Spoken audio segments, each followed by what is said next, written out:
All right, guys, back on the 37 Packard. Gonna clean the surfaces of the intake manifold right here. Get these all cleaned up. The backside and all the runners. Nice clean surface, ready to go for new gaskets. We'll get you guys a updated video here in a few. All right, guys, later. All right, guys, got the intake done.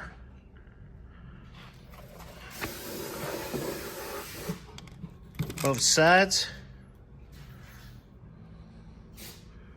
Ready to go. So I'm gonna go set this over by the car again and do where the thermostat housing mates up with the head real quick. Pretty simple. Then, yeah, we're just waiting on gaskets for this bad boy. Can't wait to put this thing back together.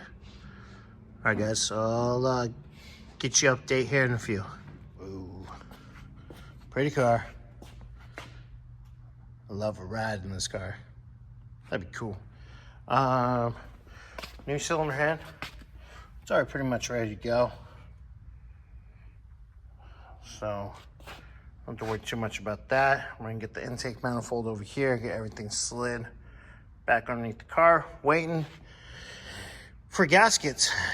Yay! All right, guys. Well, that's a quick little update. Later.